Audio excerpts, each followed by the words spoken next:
Good afternoon, and I just want to really congratulate Dorset Business Angels for pulling together what a fantastic group of people and another great event, and we're really, really supportive of what you're doing here. So I'm delighted to be here again. This is really super, and the sun is shining so much, you're so lucky. I'm going to cover some words really about kind of the ecosystem and really where we sit in this and where angels sit in the ecosystem, because you will also be hearing later on from Peter Cowley, who is on my board, but is also was Angel of the Year and a really, really experienced angel. So I'm going to talk less about the nuts and bolts and leave that to Peter. So I'm going to talk a bit more about the wider picture. And in the absence of Connor, I'll try and cut a bit more political flavour as well, though I cannot solve Brexit. I'm really sorry. So as Don mentioned, we're the trade body for angel investing here in the UK. And that really means that we work with groups like Dorset Business Angels all around the country. We've got 68 of those. Some of them are quite small syndicates, and some of them are really huge networks, some of them operating internationally too.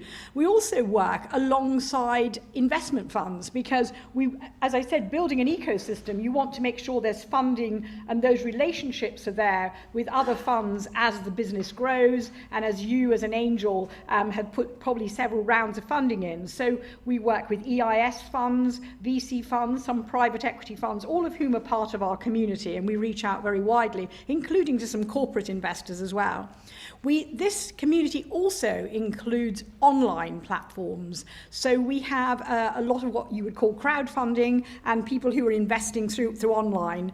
We find that's very important area to be in touch with because lots of people are doing it both directly and online these days. We also work from the entrepreneurial side with about 20 accelerators, and some of those are quite sector specific, but they also bring interesting deal flow. And besides that, we work with a huge number of intermediaries, so that's lawyers, accountants, policy, academia, a really huge wide range of people in the industry. And just a quick overview of what we do, if you haven't quite gathered, we build and connect the angel community. We are very keen on helping those groups that are still growing and developing. We'll really give them advice and support. We represent the views of angels to government, and I'll say a little bit about the patient capital review in a moment that some of you may have contributed your thoughts to. So we're very keen on responding to government consultations and helping to build an effective environment for angel investing going forward. We're also a resource, and we hope that we can always bring new market intelligence and new insights. And I'm afraid I'm a little bit early, but actually we're just about to put out some new results on the angel market that we've been researching this year. And also we've done a big piece of research into women investing. So more about that in due course. Quality is really important to us, standards, professionalism, and I'll say a little bit more about what we're doing to bring new learning to this space. But we are very keen that everyone really knows what they're doing in this space. And then obviously what we're also very keen on is helping angels find good deal flow. There's a lot of noise out there. There are many, many entrepreneurs. Finding the right ones to invest in is a big challenge. And part of that support, we have set up a new deal share platform for all of our members so that Dorset Business Angels can share deals that they are starting to build around local entrepreneurs and share those with other parts of the country and other parts of the investment community. So today I'm just going to cover a few areas. I'm going to give you a bit of an overview of the market. We're going to talk about some of the latest trends and development and a little bit about looking forwards to where we're all going. So the market. Well, as I said, if only we really, really knew how big the angel market was, that would be, that would be wonderful. You're all investing, many of you, very privately, very quietly, and you don't go around telling everyone what you're doing. So it's quite hard for us to capture that. But as I said, we've just done a new piece of research. We had nearly 700 angels told us what they were doing, and I'm looking to feed those results back to you. But what we do know is that many angels use tax breaks to do their investing. Many angels use either the enterprise investment scheme or the seed enterprise investment scheme. And when you use those tax breaks, you have to give a bit of information back to government about where you've been investing and how much you've been investing in. And that's obviously true of people who are also part of EIS funds and generally using the tax breaks. So we've got this big figure that we collect every year. And interestingly, it is a really big figure when you see that. It's 1.65 billion was invested in the last tax year, and previous to that 1.8 billion. So it's a huge amount of money is coming in through that space. And so many of you as angels who are using EIS, you're really part of that figure. It's incredibly important to also see how many businesses were supported. Over 3,000 businesses each year are being backed through those tax breaks. We're now getting figures for SEIS, for those of you who use that, which is the bigger tax break for more risky deals and smaller businesses, earlier stage. And last year, 170 million was invested in over 2,000 businesses. You can see those are smaller sums, but nevertheless very significant. What I think is important is that figure there, though, that 65% of all of our investing happens in the London, Oxford, Cambridge triangle. And Dorset is sitting, a little bit beyond that, really. And so it's incredibly important to see this level of investing going on here and for you to be, making your mark into the market. In some parts of the country, there's a real desert still for angel investing. So what do we know about angels? I think the most important thing is we use this wonderful word, patient capital, and the government's been using it a lot this year as well. But angels bring patient capital because you put your time, your contacts, your skills, your experience, and all your support into small businesses alongside the money you bring. And you're not rushing them to exit. You are going with them. You're aligned with small businesses. You're helping those small businesses to grow and helping them achieve the growth that they hopefully can. Angels are putting in around anything from sort of 10K to 15K individually in deals, but through syndication, obviously, and many of you will be doing that here in Dorset Business Angels, you're able to bring much bigger sums. Averagely now 100K, 1.5 million, even bigger deals are being done by bringing syndicates together. It's also obviously very important for everyone to know that it very rarely happens you can put in one piece of money into an entrepreneur and it goes and is a great success, or you get an exit.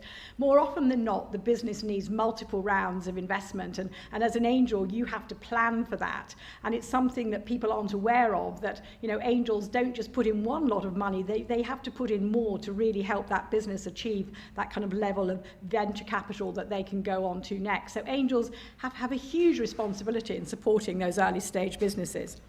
The one good thing we're good at is co-investing. So we do co-invest with each other a lot, and we co-invest with other sources. People co-invest with crowdfunding, they co-invest with venture capital, they co-invest with grants, and that's incredibly important in helping to build the kind of finance they need. I think perhaps one of the challenging things, and you'll hear more about this today, is it can be a really long journey to exit. 8 to 10 years is very average now. You're really lucky if you can sell quickly. Not everyone is able to get that quick Google or Twitter coming along and doing a quick deal in a company after 2 or 3 years. The investors who back Deep Minds, Magic Pony, those were picked up really quickly by Google and Twitter. But most people, it's a long journey, and there is not really enough liquidity for angels. Partial exits are very challenging. So it's so important that we have this patient capital, but also we need that support along the way.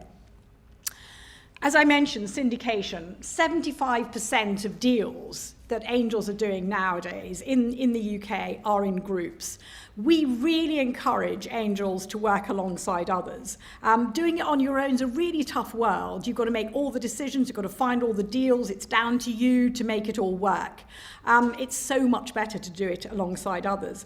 You can share your due diligence, you can pool your risks, you're bringing more money together, you've got the capability for follow-on funding, and of course it's fun. It's collective, it's collaborative, and that's incredibly important in this market, to feel the confidence of others and being able to trust each other when you're investing. So we mentioned government support to angels, and I've mentioned the tax breaks already. And this has been so important for us. In the UK, we're unique in having had this now since 1993. We have this huge amount of money that has been used in using the tax breaks. You probably know that nearly 30,000 businesses have been supported by over 16 billion funds since 1993. That's a lot of money, a big wall of capital, and that's really come very much through the incentives of the tax breaks. So those of you who aren't aware of them and should be, you get, if you're using the enterprise investment scheme, you get 30% back on every deal you do. You get deferring all your capital gains tax, inheritance tax. There are so many ways in which you can benefit. If the deal goes pear-shaped, you get loss relief. So your exposure is so much less due to those tax breaks. And SEIS, of course, has brought a whole new dimension, giving people a 50% tax relief for investing in those much earlier, much riskier deals. But it's really important to understand that this is not about tax-driven investing. This is very much about using the tax breaks as a sweetener on the back to help mitigate the risks, a deal you really want to do because you think the business is going to grow. And we are very keen as a trade body to insist on that. And indeed, the government in their latest patient capital review has been really looking hard at the tax breaks that we give to people to make sure that they are going to the right people in this market and that it's not about asset-backed and de-risk deals that people are doing, but really at the sharp end, and that we're really investing in those and taking those risks, and that's what the government seeks to mitigate. Another important area is co-investment, and our government recognised again the importance of giving extra firepower to groups of angels, and they brought in the 100 million co-investment fund over 5 years ago now, and that's been really, really valuable in the market in helping to bring up to 49% further investment alongside deals that syndicate do. Been a fabulous leverage of angel money.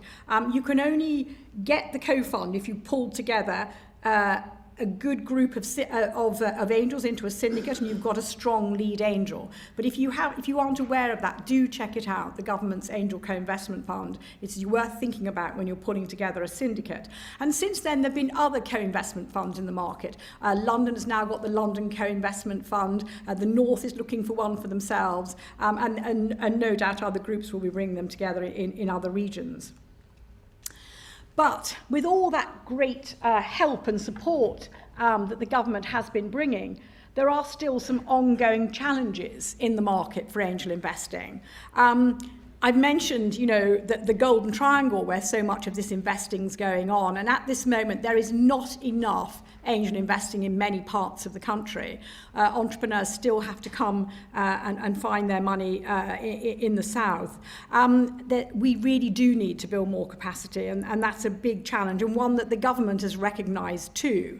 There are also not enough women in the angel market. This is a completely untapped pool of fantastic people that should be out there investing as well.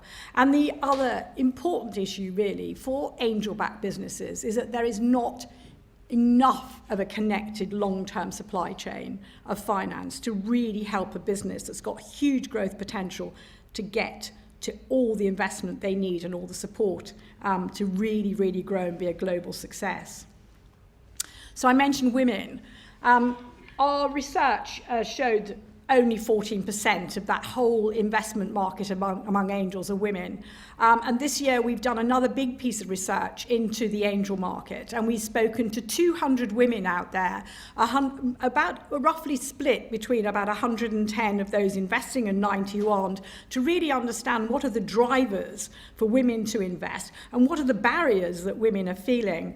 And one of the interesting things that came out of that research was that actually women are not being advised to invest by financial advisors, and that's a pretty shocking story. So they're being given easy stuff to do, not risky stuff. Invest in property, invest in stocks and shares that are regarded as less risky, and not being told about tax breaks and not being told about the opportunities for backing great businesses. And when we've spoken to women, they say we'd love to put something back in the economy. We're fascinated by small businesses, but we don't know how to do it, and we don't hear enough about it. No one talks about about it. So this is a really, really big challenge to us. And so this year I've set up a really big campaign to get more women to invest. And I'm reaching out to you all now and saying, really we need your help to do this. We need to get more women here. And I'm glad to say there are women in the audience. I don't know how many of you women investing? Hands up.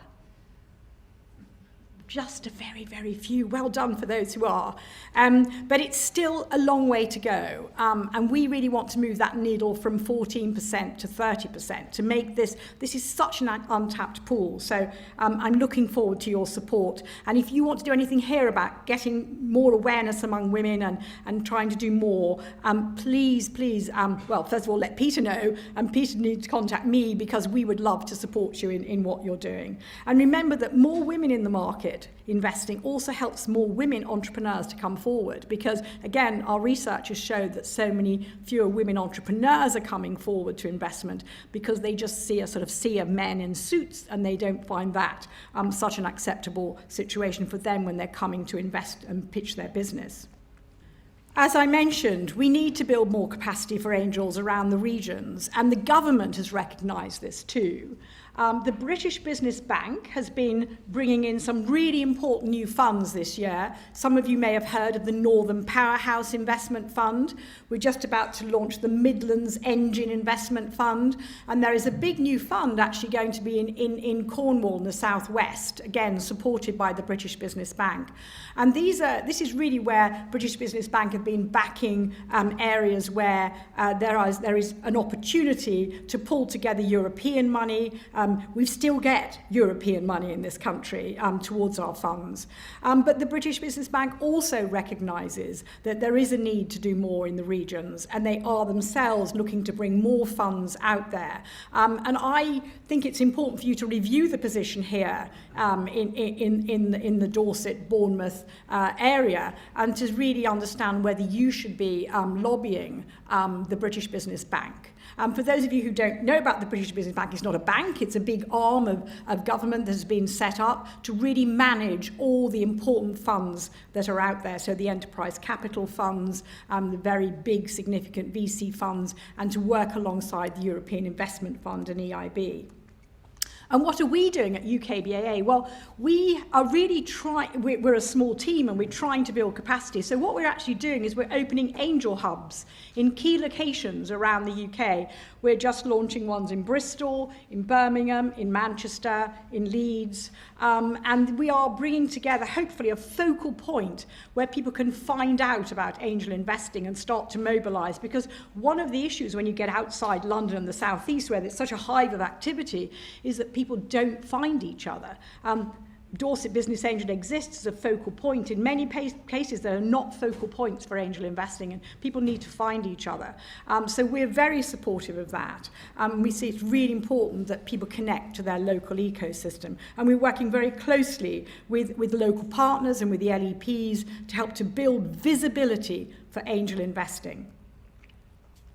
As I mentioned, we need a more connected supply of finance. We have fantastic angels putting their money into early stage and startup businesses. But when you invest, you're not just investing in a startup, you're investing in a company with the capacity to scale up, and you're looking to understand that finance is in place when you have maxed out your own investment capacity. And unfortunately, at the moment, there are many cliff edges along that journey, and the government has been looking at those. One of the reasons often is that there are different structures, and not all the different funds and are all talking to each other. But most importantly, when they've looked at the top end, those really big funds that are needed, unlike the US, here in the UK, we do not have those significant big funds where a company that's really scaled and is really ready to go global can access that. And so currently there's been a real trend, of course, for UK companies to go out to the US, to go out to Silicon Valley or to other parts of the world to get that money they need. And you could nurture a business through all those stages, but it would just disappear to our economy if it then finds all its investment and all its support in another country. So we've been looking at this very strongly. We've all responded to this through something called the Patient Capital Review. And the British Business Bank is looking to see how, first of all, they can replace some of the lost European funds, because that's another big danger we've got going forward, but also how they can bring another big fund and put that on the table. It'll be a sort of fund of funds, but, watch this space. There's going to be more big funds. It may sound remote from where you are as Angels, but remember, we want great global businesses here in the UK. We want to grow our unicorns and keep our unicorns and not lose them all to the US and China.